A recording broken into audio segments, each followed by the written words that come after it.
जी नमस्कार। आप मुझे ज्योतिष आचार्य नन्हे जी के नाम से जानते हैं। आज के इस वीडियो में हम जन्म कुंडली में राहु की दशम भाव में स्थिति के विषय में बात करेंगे कि जन्म कुंडली के दशम भाव में राहु बैठा होता है तो उसका क्या प्रभाव होता है आपके ऊपर। आइए बात को आगे बढ़ाते हैं।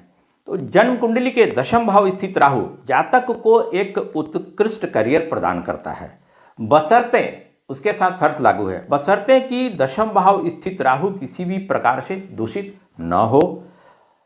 यह कभी कभी जातक को विदेश भ्रमण का भी अवसर प्रदान करता है।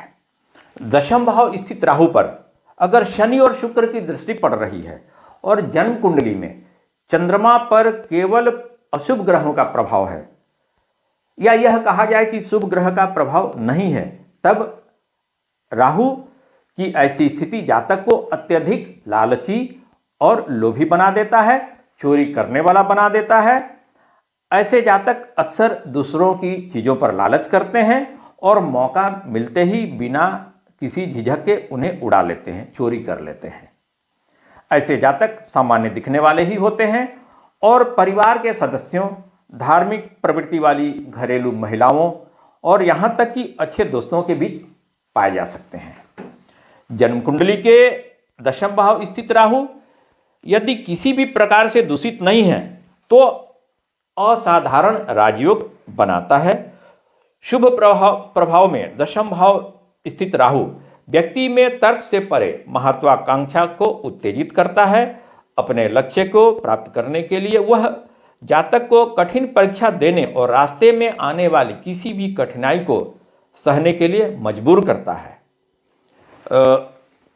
इस बात को समझा जाए, जैसे राहु यहाँ बैठे हुए हैं। अब हमने अभी जो बात किया कि अगर दशम भाव स्थित राहु पर शनि और शुक्र की दृष्टि पड़ रही है, तो मानिए शनि यहाँ बैठे हैं, ठीक है, तो शनि की तीसरी दृष्टि राहु पर पड़ रही है, शनि की तीसरी दृष्टि राहु पर पड़ रही है और शुक्र की भी दृष्टि पड़ रही है। तो मानिए शुक्र यहाँ बैठे हुए हैं, तो शुक्र की सप्तम पूर्ण दृष्टि पड़ जाएगी यहां से राहु पर, 1 2 3 4 5 6 7। तो और फिर हमने बात किया कि और चंद्रमा पर केवल अशुभ ग्रहों का प्रभाव है और चंद्रमा पर भी। तो मानिए अब यहां हम लोग चंद्रमा को ले लेते हैं यहां, तो चंद्रमा पर अशुभ ग्रह का प्रभाव है सिर्फ, तो शनि की यहां से 10वीं दृष्टि चंद्रमा पर पड़ जाएगी। मंगल को भी मानिए हम लोग यहां ले लेते हैं, तो मंगल भी अशुभ ग्रह हो गए, मंगल आ गए यहां, तो मंगल की भी चौथी दृष्टि पड़ जाएगी चंद्रमा पर। मानिए अब सूर्य भी यहां साथ में हो लिए हैं, तो सूर्य भी साथ में हो गए चंद्रमा के, तो यह चंद्रमा पूरी तरह से यह भी दूषित है। अब मानिए कि यह दूषित नहीं भी है चंद्रमा इस तरह से, तो भी किसी भी शुभ ग्रह की दृष्टि नहीं पड़ रही है, यह भी हमने एक बात कही है। तो ऐसा जातक, ऐसी स्थिति में यह जो ऐसा जातक है वह अत्यधिक लालची और लोभी हो जाता है, चोरी करने वाला हो जाता है। वह जातक अक्सर दूसरों की चीज़ों पर लालच करता है और मौका मिलते ही बिना किसी झिझक के उन्हें उड़ा लेता है, चोरी कर लेता है। ऐसे जातक सामान्य दिखने वाले ही होते हैं और परिवार के सदस्यों, धार्मिक प्रवृत्ति वाली घरेलू महिलाओं और यहाँ तक कि अच्छे दोस्तों के बीच पाए जा सकते हैं। फिर आइए हमने बात किया है कि अगर जन्म कुंडली के 10वें भाव स्थित राहु पर किसी भी अशुभ ग्रह की दृष्टि नहीं पड़ रही है या राहु कहीं से भी दूषित नहीं है, तब की हमने बात किया। तो राहु अब मानिए कि हमारा अब शनि यहाँ है, तो शनि की दृष्टि अब राहु पर नहीं पड़ेगी, मंगल की भी दृष्टि नहीं पड़ रही है। मानिए यहां बृहस्पति आ गए, तो बृहस्पति की 5वीं दृष्टि राहु पर पड़ेगी, यह शुभ दृष्टि हो जाएगी, अशुभ दृष्टि नहीं होगी। शुक्र की शुभ दृष्टि हो जाएगी, अशुभ दृष्टि नहीं होगी। तो इस तरह का फिर जो राहु की स्थिति ऐसी अगर हो जाती है, तब असाधारण राजयोग बनाता है। शुभ प्रभाव में राहु, दशम भाव स्थित राहु व्यक्ति में तर्क से परे महत्वाकांक्षा को उत्तेजित करता है। अपने लक्ष्य को प्राप्त करने के लिए वह जातक को कठिन परीक्षा देने और रास्ते में आने वाली किसी भी कठिनाई को सहने के लिए मजबूर करता है। अब हम उदाहरण लेते हैं कुछ व्यक्तियों की कुंडली का। जैसे महात्मा गांधी की कुंडली के बारे में हम बात करते हैं, तो महात्मा गांधी की कुंडली के दशम भाव में राहु बैठे हुए थे, लेकिन वह दशम भाव में जो राहु बैठे हुए थे वह कर्क राशि में बैठे हुए थे। उनका जन्म तुला लगन का था, ठीक है ना। महात्मा गांधी का जन्म तुला लगन का था। अब देखिए यहाँ तुला लगन में मंगल, बुध और शुक्र, 3 ग्रह एक साथ, मंगल, बुध, शुक्र, यह 3 ग्रह एक साथ थे महात्मा गांधी की कुंडली में। यहां सेकंड हाउस में, दूसरे भाव में, वृश्चिक राशि में शनि बैठे हुए थे, शनि बैठे हुए हैं। फिर सूर्य 12वें भाव में है यहां उनकी कुंडली के। 11वें भाव में शुक्र हैं, चंद्रमा हैं, और बृहस्पति अष्टम भाव में है 2, यहां बृहस्पति हैं, यहां चंद्रमा बैठे हुए हैं। यह महात्मा गांधी की कुंडली हो गई, ठीक है। यह हमने यहां हटा दिया। यहां देखिए राहु किसी भी अशुभ ग्रह की, पापी ग्रह की राहु पर दृष्टि नहीं पड़ रही है। 10वें भाव स्थित राहु पर दृष्टि नहीं पड़ रही है। इसका प्रभाव क्या हुआ कि यह हमेशा अच्छे कार्य करने के लिए गांधी जी को, महात्मा गांधी को प्रेरित करता रहा। गांधी जी हमेशा अहिंसा के रास्ते की वकालत करते रहे और लोगों को भी अहिंसा के रास्ते पर चलने को प्रेरित करते रहे। फिर नेताजी सुभाष चंद्र की बोस की कुंडली में दशम भाव में जो है वह राहु जरूर बैठे हुए थे, लेकिन दशम भाव में राहु के साथ में, अब हम नेताजी सुभाष चंद्र बोस की कुंडली की बात करते हैं, तो दशम भाव में ये राहु के साथ बुध और सूर्य भी थे। बुध और सूर्य दशम भाव में राहु के साथ में थे। नेताजी सुभाष चंद्र बोस की कुंडली की हम अब बात कर रहे हैं, यह हटा देते हैं। यह जो है इनका जन्म, नेताजी सुभाष चंद्र बोस का जन्म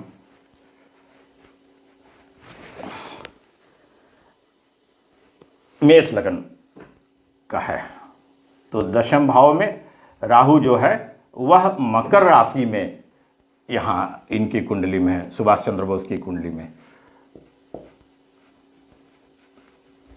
साथ में बुध और सूर्य भी हैं। आइए, तो ऐसे राहु का क्या प्रभाव होता है कि सूर्य बुध का साथ होना दशम भाव में व्यक्ति के अत्यधिक कष्ट को दर्शाता है। राहु सूर्य के साथ होने के कारण इनका पूरा जीवन अंग्रेजी हुकूमत के खिलाफ रहा। फिर हम बात करते हैं डॉक्टर राजेंद्र प्रसाद की कुंडली का। उनकी कुंडली में दशम भाव में राहु बैठे हुए थे। उनका जन्म, डॉक्टर राजेंद्र प्रसाद का जन्म धनु लगन का था। यह 9 नंबर धनु लगन की कुंडली थी डॉक्टर राजेंद्र प्रसाद की। 9 नंबर, 10, 11, 12, 1, 2, 3, 4,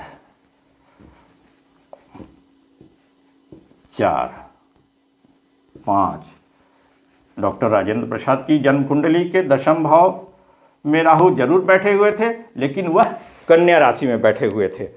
तो अब देखिए यहाँ तुला राशि में शुक्र बैठे हुए हैं,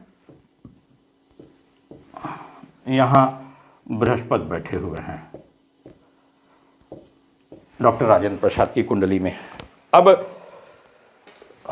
इसका प्रभाव क्या हुआ जानते हैं कि दशम भाव स्थित कन्या राशि में राहु जो बैठे हुए हैं, इनकी जन्म कुंडली में राहु इनकी उच्च शिक्षा के कारक हो गए।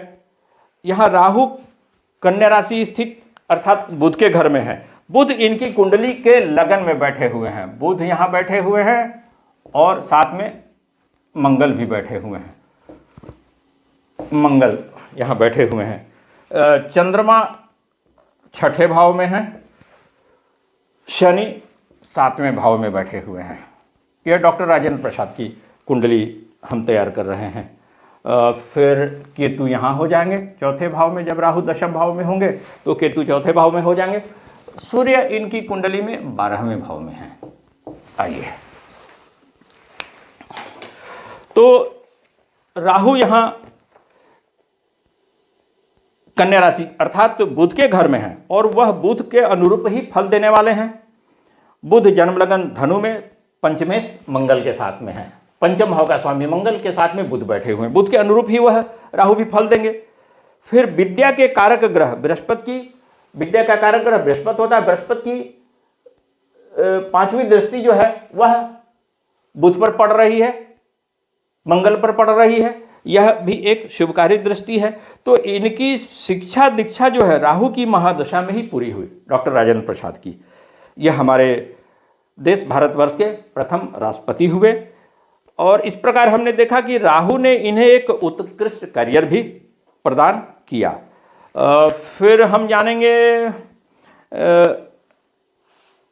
डॉक्टर जगदीश चंद्र बोस की कुंडली के बारे में। तो डॉक्टर जगदीश चंद्र बोस की कुंडली में राहु 10वें भाव में कुंभ राशि में थे।